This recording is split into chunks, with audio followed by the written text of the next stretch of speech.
guys, welcome back to week number 7 of Project Planche. As always, before we get into this video, I just want to say thank you to the 2 sponsors of this project, and that is Ardor, who make this London t-shirt that I'm wearing, and Oxford, who make the multivitamin that I take. Just want to quickly say, if you're enjoying this series, then please leave a like and a comment down below. I always try to respond, ask any questions that you have. And then if you really enjoyed it and think you know somebody who can be helped by the program, then just share it with a friend, share it with anyone. That would be really appreciated. And if you want to keep in contact with me in between these videos, then drop me a follow at MovementTom on Instagram. I always post pictures of what I'm up to, what I'm eating, what I'm doing. So catch me on there if you can. So week number 7 is our deload week.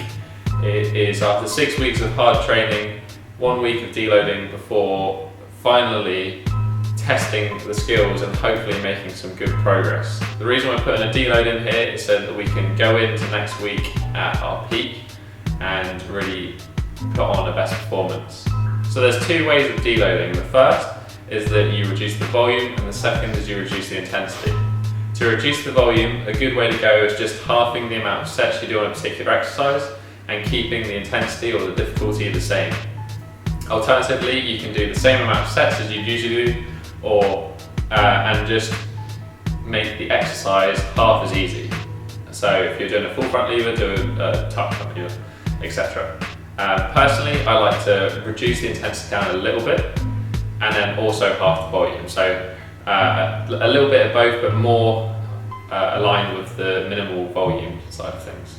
So that means we're only going to be doing 1 or 2 sets of each different exercise, enough to stimulate and work the movement patterns, but not enough to completely burn out our muscles, so we can get a lot of recovery in, and then, as I said, peak for next week.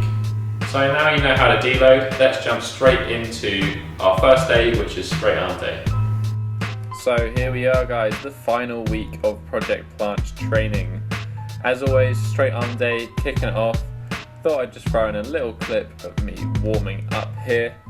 Today, and this week especially, we want to be going for quality, not quantity. We want to be making sure we're moving along these movement patterns really well, really nicely, good form.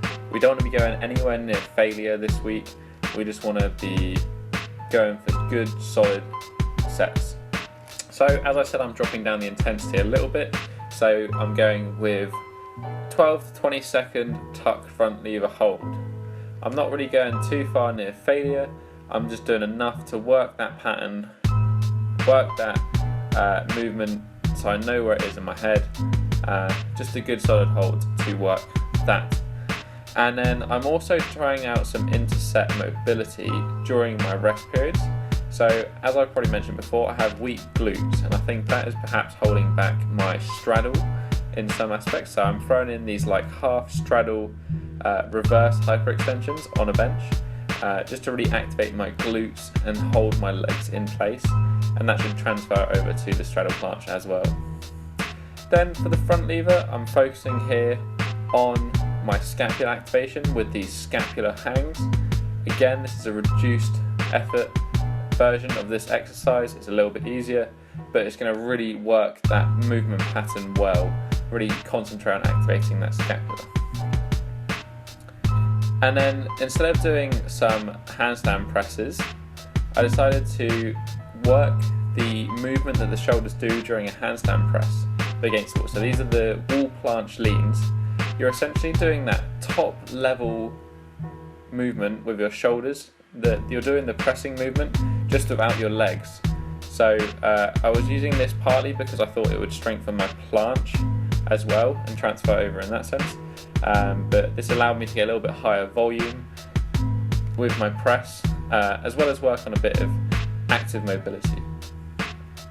But it's a pretty cool exercise, especially if you're working up to planche, so go and give that a try. I think FITNESSFAQs did a tutorial on that. Link will be in the description, I'll put a link down. And then moving on to the normal L-sits, nothing special here, just working a very simple hold, going for time, focusing on that core activation and really sucking in my stomach. Then the only place we're not really holding back is with the mobility. So this is, I think, a progression up from where it was last week. I've put my feet a little bit lower than they were originally, and I focused really on pushing my shoulders open and pushing my head through. And I think this is some of the best positions that I've managed to get throughout my program. Again, as I probably said in every single video, I'm really happy with my shoulder mobility progressions. And then after this, we're going into some skin the cats, which is again the same as the usual. Again, we're just focusing here on the quality. I don't think I only go for sort of 3 or 5 reps. I'm trying to make sure my compression's really good. So I'm keeping my legs as close to me as I can on the way back. Trying to sort of stick them into my face like I would be in manner. And I do also swap my hands around here as well, because I find that having supinated grip compared to pronated gives a bit of a different response as well. So I like to do a couple of reps on each grip. Then jumping into the front split mobility, and nothing really changes too much here. Again, we're going to reduce the volume a little bit. So starting off with these natural leg extensions. I think I used to call them kneeling bridge quad stretches, but probably easier just to call them a natural leg extension because that's what they are. And then going into this like bridge position here, making sure your glutes are tense the entire time. This stretch is pretty damn awesome, probably the only loaded mobility stretch for the hip flexor that I can think of, and quad as well. Then jumping into some pulsing hamstring stretches. And I think last week was the first week where I was able to just go straight from cold into elbow to toe. So last week I upped the progression, and this week I'm doing the same thing. I'm managing to get a fist and a thumb as the difference between my head to my toe. So it's definitely coming along. I've progressed quite a lot just in this 8 weeks alone. I posted an Instagram picture the other day showing it, and I will post obviously week number 8. We'll see how the progression has gone for everything, not just the mobility, but there's definitely been some big improvements. So shout out to EMMET Lewis, who's in the description as always if you want to learn more about loaded stretching, but this stuff works. And then talking about loaded stretching, I had I think these were first introduced a couple of weeks ago, mentioned in a comment about using active front split holds rather than passive. So the main difference here is that your muscles are supporting your entire weight in the front splits. They usually are, but here you're having to support your entire weight a little bit more intensively. I can't go anywhere near as low down, and then I'm also having to use a little bit of assistance from my hands as well to get the full benefit from the stretch, but I'm finding this one's really pretty damn good. So I would definitely recommend it if you're interested in progressing your front splits and you feel like you're plateauing a little bit. Then the dynamic day, we're starting off with some of my favourite exercises that I've done for ages, the tuck planche eccentrics, going down from a handstand, tucking in, working on that core compression, figuring out where your balancing point is and making sure you have a good lean over. This exercise I've used for ages and I just find it helps my planche so much, so I thought I'd throw that in the last week of training. And I'm pairing it with these front lever pulls, and we're going for a nice controlled eccentric on the way down. We're not going for a too intense progression, we're only going for like a tuck, an advanced tuck, but we're just really focusing on maintaining a good body position, making sure our scapula and lats are engaged throughout the entire movement, and having a brief pause in that front lever position on the way down. The main idea here was getting in a nice amount of volume, which again was kind of the point, working that movement pattern before next week. Ring muscle ups, I didn't really want to go down any of the intensity, I just kind of felt like training them. I think actually talking about progression, like looking back on these muscle ups compared to the first week, I had a period of time of not training them that much and they got a bit weak, but this program is just, even once a week training them, it's just brought it on leaps and bounds. So I'm excited to see in week number 8 the progression with that. I was managing to get a solid almost 4 reps out of this one, where I think I was struggling to get 3 reps at the beginning of the program, so definitely a little bit of a progression there. And then as usual, going into some ilioportal bridge rotations, my dynamic version of a bridge hold, and I've gone with the QDR exit, which is kind of just like a progression to a one arm lever exit. And this is probably one of my favourite exercises for bridge. It's just really fun to do, and it looks pretty cool, I think, even though you do get some funny looks at the gym sometimes. And then after this, ignore the weird handstands and cartwheels, I did have a play with a little bit more of an advanced variation, and that is going to a static QDR hold briefly before exiting. So that was just a little bit of fun. I think I'm going to play this more after this program's ended, but this is just showing you things to come maybe. And then, as I did last week, I'm using my single arm grip training to incorporate in some scapular pulls as well to work on that one arm pull up, as well as these one arm dislocate twists as well to finish up at the end, and just repeating that on both sides. So here I'm just looking for more of that good scapular engagement. The bottom part of the movement, the scapula and the little initial pull, was definitely the weak part of my one arm pull up. So this is a nice way to train that as well as training my grip at the same time. Then jumping into the middle split routine, and again we see a reappearance of what we saw last week, and that were these wall horse squat holds. So instead of doing it in free space, we're using the wall to support us, and then we're throwing in some additional shoulder mobility with the bar above our head. I find that this works better for me, going for more volume and holding it longer without the reps. I'm getting definitely more of an activation of my glutes, and I'm feeling the stretch is more effective. So I'm definitely enjoying this one. I think I'll probably keep this one over the reps themselves. That also paired with these straddle get-ups. I'm really enjoying these, definitely finding them very useful for improving my straddle. I think it's actually probably improved the most in the couple of weeks that I've been using this, rather than the whole time of just doing some half-hearted isometrics. And then also pairing it with the isometric as well. But here you're having to work the muscles to get your body into that straddle position. So it's kind of interesting, but definitely, in my opinion, a better exercise. And then onto the standard pancake stretch. Don't know really what I was doing here. I think I was a little bit tight today, but after rocking into it, I did manage to get into a somewhat decent pancake position. As I think I've said in previous videos, this isn't a major goal for me, as I've already sort of improved my pancake flexibility a lot. I'm pretty happy with it.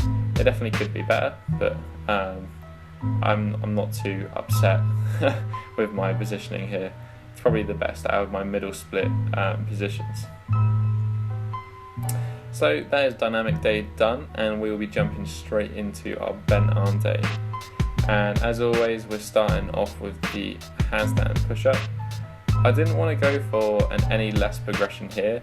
I thought probably the best thing to do was just really work the movement, even if I'm just doing eccentrics, or attempting the press up, and just going for that like kind of max effort, working the movement. Then as always, pairing it with some one arm chin up.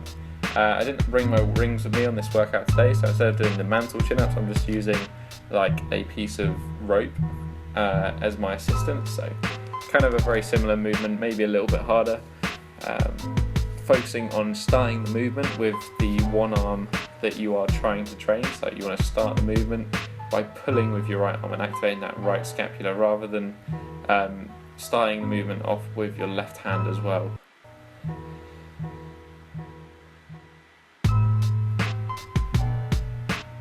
I think my one arm chin up is feeling a little bit weak though, unfortunately, because as I've mentioned, I've got a little bit of tendonitis going on in the inside of my elbow, so a little bit of golfer's elbow. I'm working to fix that, but I think that's actually making my one arm chin up a little bit weaker.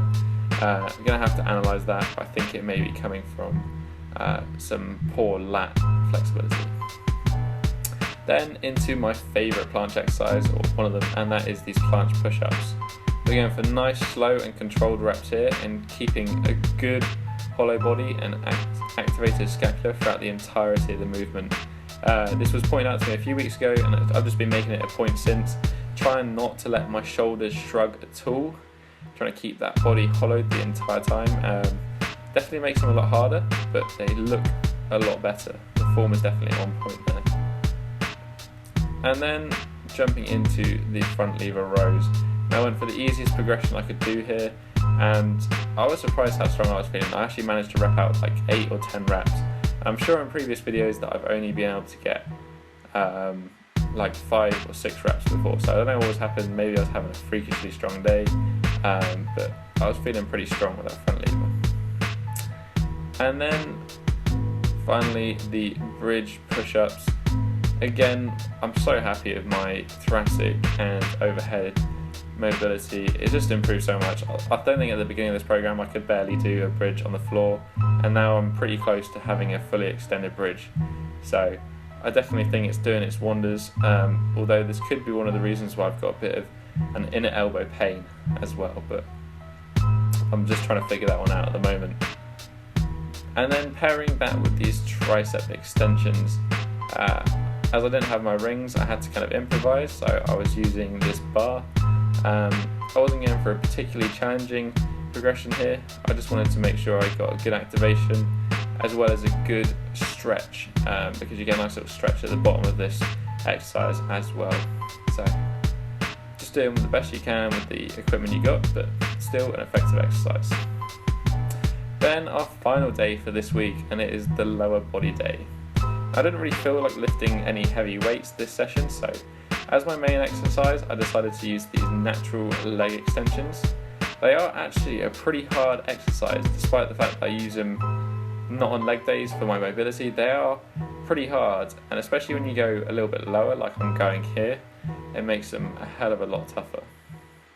So I was really going for some strength based reps here, sort of 5 to 8 reps, and going as low as I could while maintaining a good straight position, not piking my body as much as I can.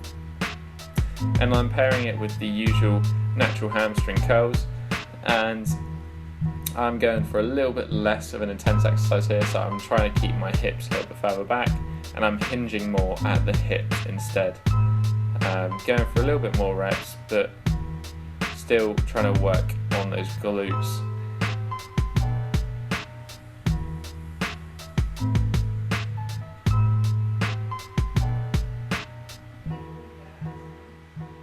This exercise is a definite weak point for me.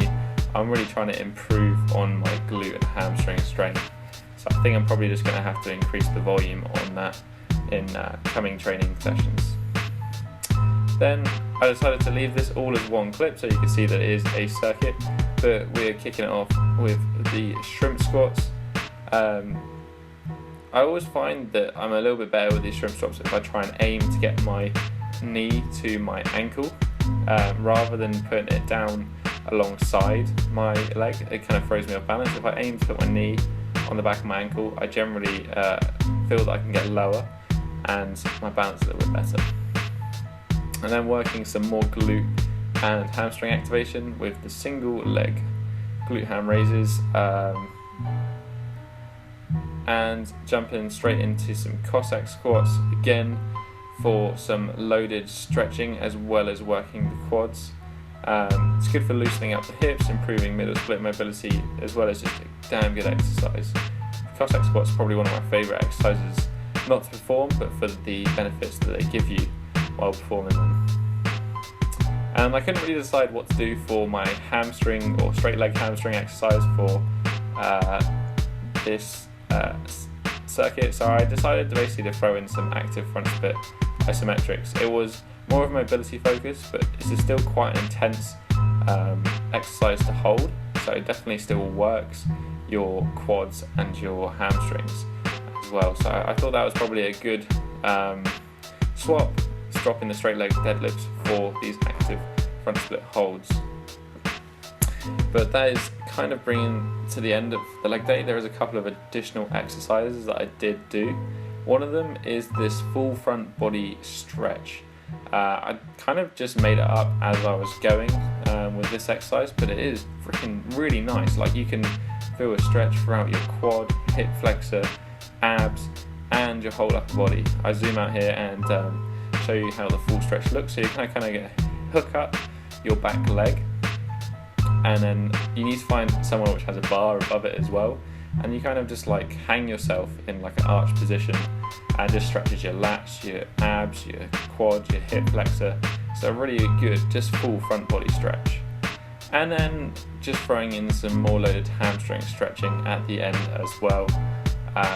As I've said, if you want to learn more about this, there's a link in the description to EMMET Lewis, who is the person who I've been following for this particular advice. But this stuff definitely works. You have to be consistent, but it will get the job done in the end. Anyway guys, I hope you've enjoyed this video. I'm going to leave you with an outro message, but that has been it for the deload, and I'll see you in the next video. So that is week number 7 over and done with.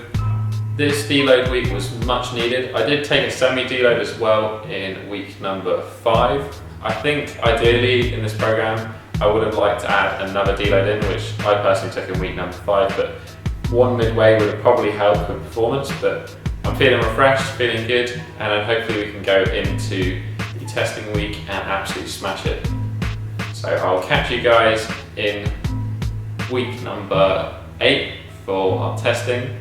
Between now and then, if you want to stay in contact with me, you can always follow me on Instagram at movementtom in the description down below. And if you like this video, drop a like, leave a comment, and share it with a friend if you really did enjoy it. So that's all for this week, and I will catch you in the next video. Peace.